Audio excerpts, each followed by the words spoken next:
This is free startup idea hour, and I just had a weird one that I want to share with you because it's so obvious and so strange, and it just hit me like a load of bricks a few seconds ago when I realized that it's probably going to happen. It's probably already happening. I just haven't heard of a company doing quite that yet.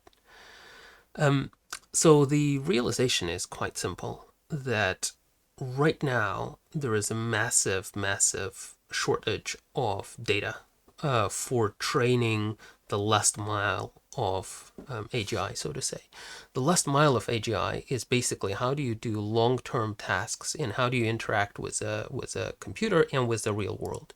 Right now, LLMs can do wonderful things, but they're sort of constrained to the tasks where they can really see what's going on.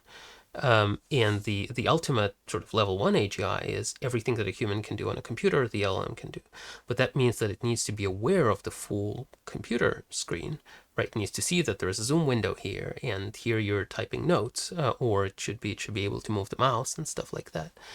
And there's not enough of the data. There's not enough of the data of how humans actually perceive the digital world and then act on it in longer term time horizons. And then extrapolating that to the physical world, there is not enough data for robotics to go ahead and say, oh, this is what you see with your eyes, and therefore this is how you then activate your fingers to go and grab that thing and to wash the dishes and all of that stuff. So there are people creating the data sets for both, but the scale of that is problematic, and the cost of that is problematic right now. And I just realized that probably there's a bunch of people who would be happy to trade their privacy for money, right? It's sort of super simple. Like imagine a startup that goes ahead and says, look, we'll give you $500 a month and you don't have to do nothing. Just keep, doing your regular job. All you need to do is you need to install this program on your computer. And this program will record your screen at all times, and it will also record all the mouse inputs and keyboard inputs because and maybe microphone inputs as well. So, and webcam, whatever. And that's it. That's the deal. And then what this startup does is it gives money to the people who are okay with that being recorded. It then has a thin layer of stripping PII, right, personally identifying information, credit card data and whatever it is. It's a relatively solved problem to have a model that kind of strips it out, blurs out the faces and stuff like that. Maybe cuts the sort of the video stream into pieces to understand this is when they're working with PowerPoint and this is when they're watching videos or whatnot, to kind of pre-tags that, and then sells that data without the personal identifiable information back to the labs who want to use that data for training.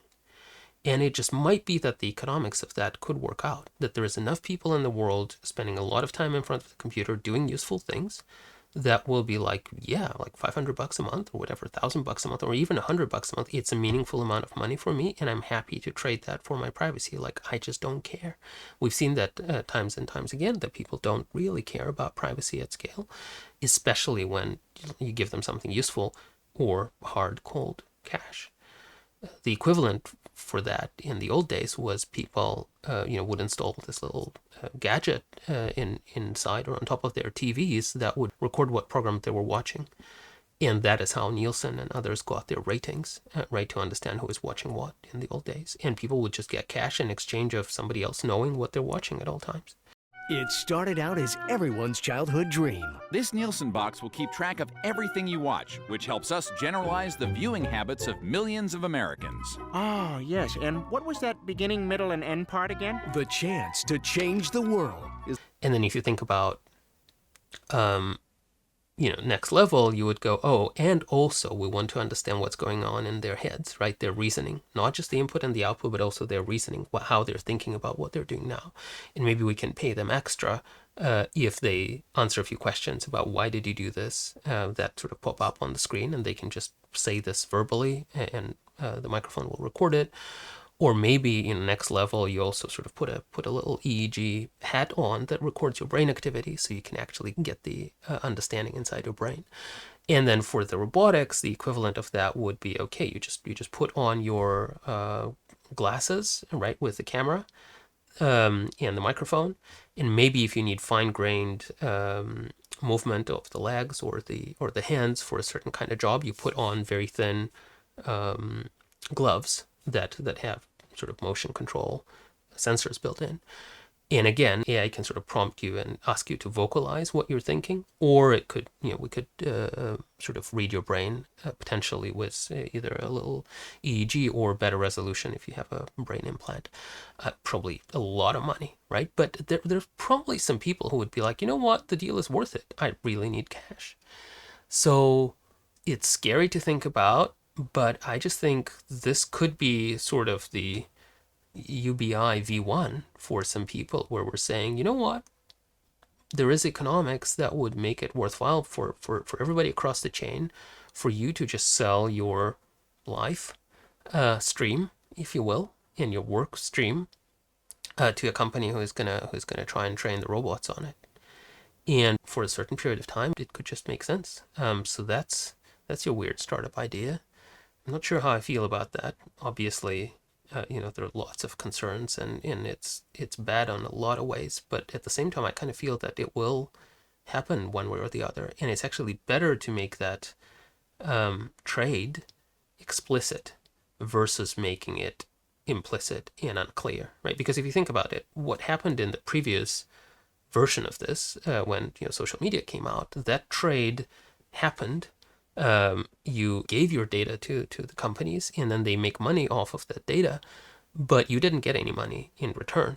And it sort of somehow implicitly got sneaked in that what you get in return is their great services, and you can watch, the beautiful posts on Instagram and watch more ads. And I'm wondering if it is inevitable that we're going to be sort of giving out more of our data for the AI to be trained, that this transaction of privacy, or at least my life's data, which is useful for training, in exchange for something, it would be better if that transaction was actually explicit, that people signed up and they understood what was happening, and they would get some good money in return. Maybe that's actually a better way of going through that transition versus, some people trying to sell you glasses with the idea that it's going to be great for you, while in reality, what they're doing there is just trying to collect as much data as possible so that they can use that data to train robotics applications in the future. Maybe it's better for that transaction to be explicit. There you go. Watchful.ai, whatever you want to call that company, if you want to start it. The start is very simple, really, just a screen recording and microphone recording application. You install it, and you just get a fixed amount of money per month. And then you strip the data a little bit, you categorize the data, you tag the data, and then you sell that data to the labs who need that badly and who are happy to pay a lot of money for high quality data of people doing things on their computer. And then from there, you go further. Yeah, good luck. Or I'm sure somebody's already doing that, so I'd be happy if somebody pointed me in the direction of those companies. I'd be very curious about how they work and what they do and what their business model is as of right now, because it's kind of an emergent frontier. That could be your $1 billion startup. You can thank me later, or no, because it could be a terrible idea from all sorts of standpoints. But anyway, I just wanted to share that with you. Have fun.